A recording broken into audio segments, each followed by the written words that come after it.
Podcast. Le très honorable Jean Bardin présente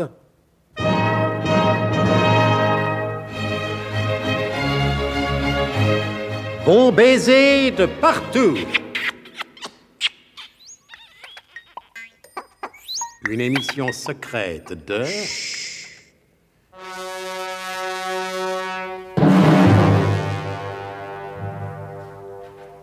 Donc, pendant que dans ce luxueux chalet juché au sommet du Gewürztraminer, aux environs d'Interlaken, Inter 1829, alias Nicolas Leroydec, discute avec Ludovic van der Zaticulerey de la vente des plans du Biglotron. À Paris, Zorbeck-Legras et Wilhelm Ferntag mettent au point le plan d'action qui permettra l'enlèvement de Memen. Rappelons en effet à l'auditeur distrait que les services du colonel de Guerlas ont arrêté Arthur Guldebaum, l'homme de main de Zorbeck-Legras. Celui-ci va tenter de le faire sortir de prison en proposant au colonel de l'échanger contre Memen, la délicieuse compagne de Nicolas Leroydec. Ferntag, même vous vous y êtes laissé prendre. Je vous ai abordé dans la rue et vous ne m'avez pas reconnu. Votre déguisement est remarquable, je vous l'ai déjà dit.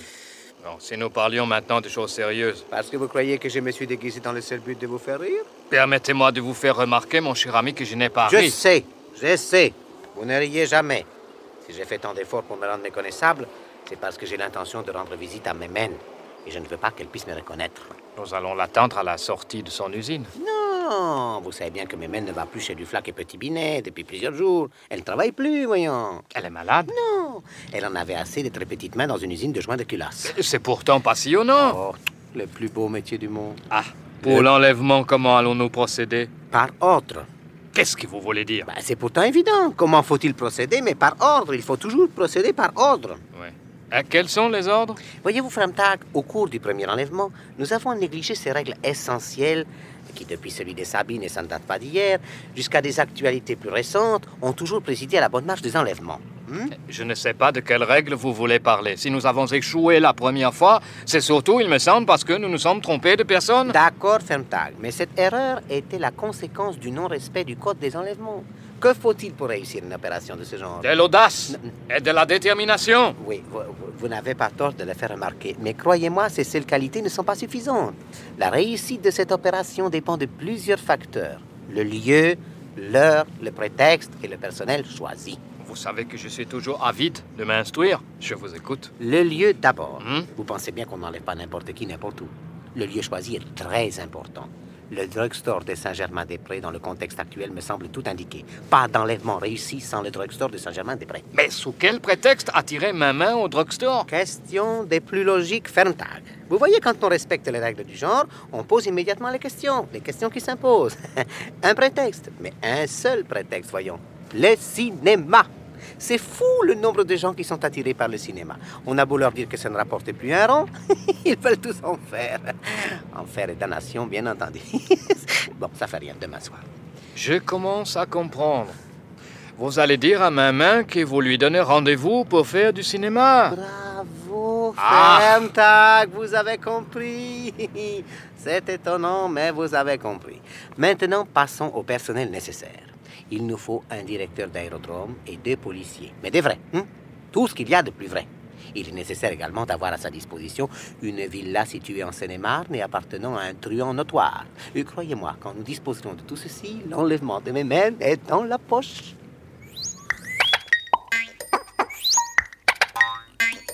Et quelques heures plus tard, Zorbeck-Legras, ayant mis son dispositif en place, assez facilement d'ailleurs, car on trouve de tout dans les drugstores, Zorbeck-Legras donc se présenta au 84 bis avenue du General Motors à Houille, le domicile de Memen.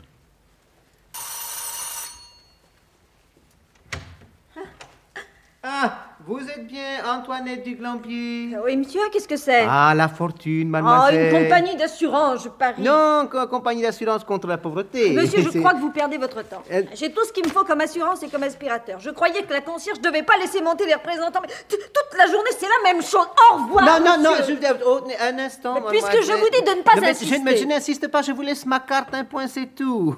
Quand vous saurez qui je suis, vous comprendrez que je n'insiste jamais. D'habitude, ce sont plutôt les autres qui insistent pour me rencontrer. prêt. Tenez, prenez ma carte. Monsieur Zanil Daruk? Oui. C'est vous? Naturellement que c'est moi, mademoiselle. Zanil Daruk, le producteur de films? Mais il n'y en a qu'un, c'est moi, mademoiselle. Et vous vouliez me voir, moi? Mais bien sûr, puisque je me suis dérangé. Mais pourquoi?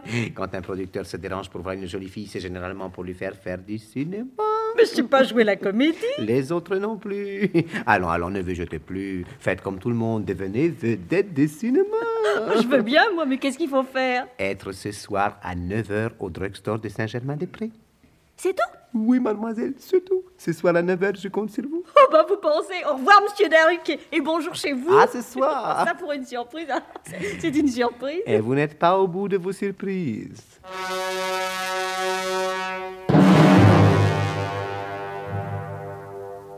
Et pendant ce temps-là, à Interlaken, Nicolas Leroy-Deck et Ludovic van der Zatekulerij sortent de la banque d'Helvétie et des lanternes. Maintenant, vous voilà pleinement rassuré, mon bon Nicolas. J'ai bloqué 100 000 $ à votre compte spécial.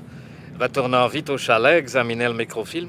Et dites-moi, en quoi consiste ce compte spécial? Il est muni d'un dispositif antidérapant.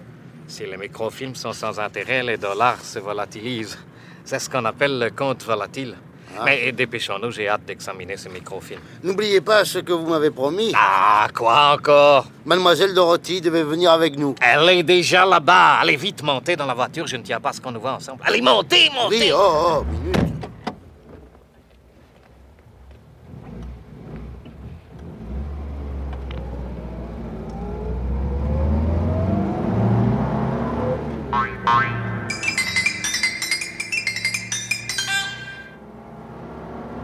minute. J'ai l'impression que nous sommes suivis. Mais à quoi voyez-vous ça? Au rétroviseur, il y a une voiture derrière nous. Ça veut rien dire. Mais si, cette route ne mène nulle part ailleurs qu'au chalet. Et les ravins, alors? Comment allez-vous faire? J'ai prévu cette éventualité.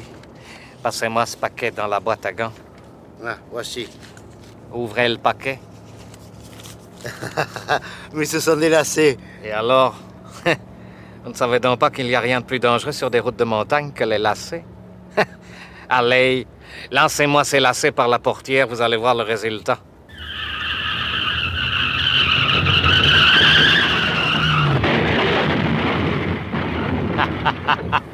Allez, je vous l'avais bien dit. Quand on conduit trop vite en montagne, les lacets, ça ne pardonne pas. Allez, vite, en route, je suis impatient de voir une fois ce microfilm. Allez, en route.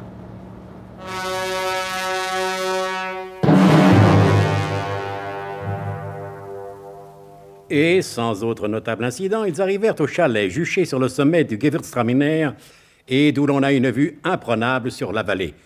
Sur plusieurs vallées même, puisque la fenêtre des commodités donne sur l'autre versant. Mon cher Nicolas, j'ai tenu toutes mes promesses. Donnez-moi le microfilm. Les voici. Merci. Je descends les examiner dans ma cave laboratoire. Je vous laisse en compagnie de mademoiselle Dorothy. Chouette. Ah, Dorothy, enfin seule. Bas les pattes! Ne me touchez pas, s'il vous plaît! Oh, mais enfin, Dorothy, cette nuit même, tu me disais... Ce que j'ai dit la nuit n'a aucun rapport avec ce que je pense le jour. Et maintenant que nous sommes en possession des microfilms, je ne vois pas pourquoi je serais particulièrement aimable avec vous qui ne me plaisez pas particulièrement. Ah, ben, tu n'as pas toujours été de cet avis. Ne soyez pas vulgaire par-dessus le marché. J'ai cela en horreur. Quand je pense que je me suis commise avec un ancien enclumier... Votre éducation chez vous n'est qu'un vernis. Si l'on gratte un peu, on retrouve l'enclume. Et vous, le bitume, alors ça vaut guère mieux. Ah, et puis, recommence pas, hein, Pembèche. Si tu étais un service commandé, dis-toi bien que moi aussi. Mais figure-toi, poupée, que tu fais partie du marché que j'ai passé avec ton patron. Alors, si tu le prends comme ça, moi, je reprends mes billes. Et les plans du Biglotron, vous pouvez toujours courir après. Je vais aller récupérer ma marchandise. Non, arrêtez. Alors, sois aimable. Arrête, s'il te plaît. Non, ajoute mon amour.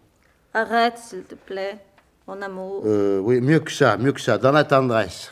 Mon amour. Bon, ça va, ça. Et maintenant, dis-moi que tu m'aimes pour moi, rien que pour moi. Oui, je t'aime. Non, attention, hein, ça manque de conviction, là. Hein, moi, je vais me fâcher. Oui, je t'aime. Oui. Je t'aime. Ah, c'est mieux. Je t'aime. Oui. Je t'aime. Je t'aime. Ah, formidable. Ah là là. Ah, depuis que je suis dans les services secrets, toutes les femmes me tombent dans les bras. C'était Bon baiser de partout. Une émission secrète de Pierre Dac et Louis Rognoni. Avec Anne Capril, Roger Carrel, Claude Dasset, Paul Prébois, Alain Roland. Décryptage et mise en code, Jean-Wilfried Garrett.